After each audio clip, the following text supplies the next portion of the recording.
नमस्कार साथियों, स्वागत है आपका शांत सोल में। मैं उम्मीद करता हूं कि आप सब घर पर ही होंगे और स्वस्थ होंगे। आज की वीडियो में पहले कुछ सिचुएशंस की बात करेंगे। पहला, मेरी पढ़ाई अच्छे से नहीं हो रही है, मैं फेल हो जाऊंगा, कॉलेज में एडमिशन नहीं होगा, मेरी ज़िंदगी बर्बाद हो जाएगी। दूसरा, मेरी परफॉर्मेंस ऑफिस में ख़राब चल रही है, मुझे ऑफिस से निकाल दिया जाएगा, मैं उसके बाद क्या करूँगा। तीसरा, व्यापार बिल्कुल नहीं चल रहा है, लोन की ईएमआई भी देनी है, घर में भी इस बार ज़्यादा खर्चे हैं, मेरा तो घर लुट जाएगा, मैं तो बर्बाद हो जाऊंगा। चौथा, पढ़ाई पूरी हो गई है पर कहीं भी जॉब के लिए वैकेंसी नहीं है, या फिर कोई एक दो वैकेंसी निकलती भी हैं तो मैं क्वालिफाई नहीं कर पाता। अब तो घर वालों ने भी सपोर्ट करना बंद कर दिया है, मैं तो कहीं अपनी जान देकर ही इस सब से निकल सकता हूँ। पांचवा, कोई पारिवारिक विवाद जो वास्तव में उतना बड़ा नहीं है, पर उनसे घर छोड़ने या डाइवोर्स तक की आपने सोच रखी है। अगर आपके साथ इनमें से कुछ भी हो रहा है तो बने रहिए मेरे साथ इस वीडियो में। आप ध्यान दें, इन सारी सिचुएशंस में प्रेजेंट की छोटी सी लापरवाही की वजह से पूरी जिंदगी के बर्बाद होने तक का सोचा गया है। इसे आप नॉर्मल ना समझें, यह एक बीमारी है जिसे GAD यानी जनरलाइज्ड एंजाइटी डिसऑर्डर कहा जाता है। इसमें दिमाग लगातार चलता ही रहता है, एक ख्याल फिर दूसरा ख्याल फिर तीसरा ख्याल, ऐसा लगता है जैसे मन शांत ही नहीं हो रहा है। ये ख्याल मोस्टली नेगेटिव ही होते हैं, जैसे आपने ऊपर की सिचुएशंस में भी देखा। ये सब डर और नेगेटिविटी पैदा करते हैं। अभी करंट सिचुएशन में लोग यहाँ तक सोच रहे हैं कि कहीं मुझे या मेरे परिवार को कोरोना हो गया तो इलाज के लिए पैसे कहाँ से आएंगे, काम धंधा तो सब बंद है, कहीं इस बीमारी से मौत ही हो गई तो।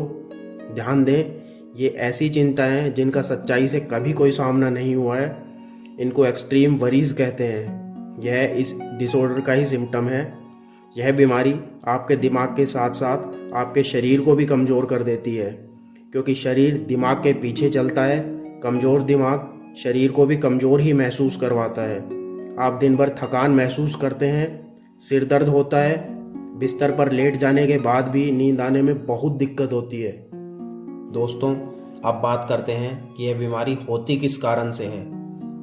कुछ डॉक्टर बताते हैं कि न्यूरोट्रांसमीटर्स जैसे सीरोटोनिन, नोरेपिनेफ्रिन आदि के लेवल्स कम होने की वजह से ऐसा होता है। ये न्यूरोट्रांसमीटर्स मन को शांत रखने में मदद करते हैं। मोटा मोटा अगर समझें तो दिमाग में कुछ केमिकल्स हैं जिनके लेवल्स में डिस्टरबेंस से ऐसा होता है। काफ़ी केसेस में ओवर प्रोटेक्टिव एनवायरनमेंट में अपब्रिंगिंग भी इसका रीज़न पाया गया है।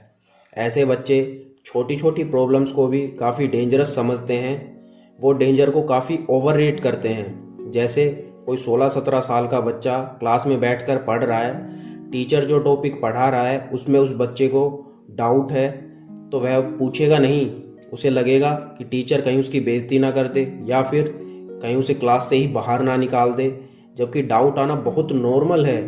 पर GAD वाला बच्चा ओवर थिंकिंग की वजह से सब खुद से डिसाइड कर लेगा और उस छोटे से डाउट से बहुत बड़ा डर बना लेगा। अब बात करते हैं कि इसका इलाज कैसे करें। दोस्तों, सबसे पहले तो यह फील करना पड़ेगा कि यह एक बीमारी है। कुछ लोग बोलेंगे कि चिंता तो सभी को होती है, पर इतना ओवर रेट करके चिंता करना नॉर्मल नहीं है। इसका इलाज करना बहुत ज़रूरी है। इसके लिए आप मेरे बताए गए टिप्स पे अगर काम करेंगे तो आपको हमेशा के लिए इस बीमारी से छुटकारा मिल जाएगा। पहला, खुद को नेगेटिविटी से दूर करें। नेगेटिव लोग, नेगेटिव व्यूज़, इन सब से खुद को दूर रखें। दोस्तों, नेगेटिव विचार का दिमाग में आना बहुत आसान है, पर बाहर निकलना उतना ही मुश्किल। नेगेटिविटी आपके दिमाग को कमज़ोर करती है और आपके मनोबल को गिराती है। वहीं पॉजिटिव बातें आपको नई ऊर्जा देती है, आपको हर प्रॉब्लम के सॉल्यूशन ढूंढने के लिए मोटिवेट करती है। इसके लिए अच्छी मूवीज़ देखें, अच्छी बुक्स पढ़ें, अच्छे लोगों के साथ रहें। दूसरा, जिस काम को करने से आपको डर लगता है उसे कर डालिए। उसे करने के बाद आपको लगेगा जिस काम का आपने अपने मन में डर का पहाड़ बना रखा था वह असल में कुछ भी नहीं था। ध्यान दें, अब उसके लिए कोई उल्टा सीधा काम ना कर जाएं। कभी डर निकालने के लिए कोई अपनी छत से ही कूद जाए। पर हाँ, वो काम जिसका आपके जीवन के लिए होना ज़रूरी है जैसे ऊपर वाली सिचुएशन में डाउट का पूछा जाना था, तो ऐसे काम को पहचानिए और उसे कर डालिए। तीसरा, एक संतुलित आहार लें जो आपकी जीभ के लिए चाहे उतना अच्छा ना हो पर आपके शरीर के लिए बहुत फ़ायदेमंद हो। अपने भोजन की मात्रा व उसमें न्यूट्रिएंट्स अपने शरीर की रिक्वायरमेंट्स के हिसाब से लें।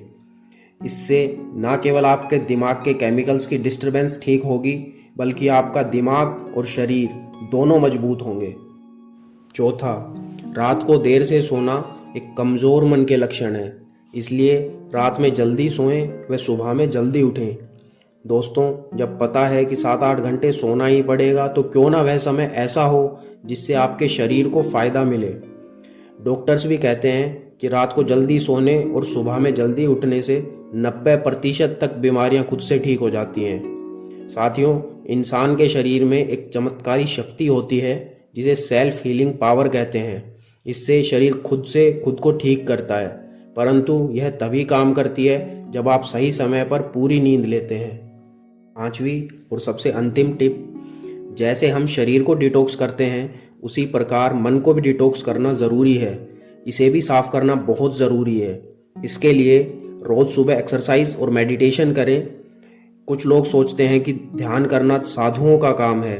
साथियों, ऐसा बिल्कुल नहीं है। आज के तनाव भरे जीवन में ध्यान हर व्यक्ति की ज़रूरत बन गया है। यह आपके दिमाग में ठहराव लाता है। आप खुद के साथ एक क्वालिटी टाइम स्पेंड करते हैं। कम से कम आधा घंटा इसके लिए निकालें। इससे आपका मन और शरीर दोनों मजबूत होंगे, जो जीवन भर आपके साथ चलने वाले हैं। बाकी सब चीज़ें कभी ना कभी साथ छोड़ देंगी, पर आपका स्वस्थ शरीर ही आपका हर मुसीबत में साथ देगा। दोस्तों, इस कोरोना काल में शायद आप भी समझ गए होंगे कि पैसा भी आपको इस जानलेवा बीमारी से बचा नहीं सकता। वह आपका मजबूत शरीर ही है जो इस बीमारी से आपके लिए लड़ेगा और आपको सुरक्षित रखेगा। साथियों, अब बात कर लेते हैं उन अजीबोगरीब सिचुएशंस की। अगर आप अपनी पढ़ाई, ऑफिस की परफॉर्मेंस, व्यापार, नौकरी या कोई पारिवारिक विवाद की चिंता करने की जगह अपनी कमियों को पहचान कर उनको दूर करने के बारे में कुछ मेहनत करें, तो विश्वास कीजिए वो मुसीबतों के पहाड़ आपको चुटकियों के काम लगने लगेंगे। ध्यान रहे दोस्तों, चिंता आपके दिमाग के लिए कैंसर है। चिंता करने से ना तो आपका भूतकाल बदलेगा, ना ही आप भविष्य का कुछ कर पाएंगे, पर हाँ, आप अपने आज की खुशी को ज़रूर खराब करके दुखी हो जाएंगे। अगर कुछ बदलेगा तो वो बदलेगा आपके अच्छे कर्म करने से, जो भी प्रॉब्लम है उसके सॉल्यूशन पर काम करने से, ना कि सोचने से। धन्यवाद साथियों, बने रहने के लिए आपका बहुत बहुत शुक्रिया। आपका दिन शुभ हो। जय हिंद, जय भारत।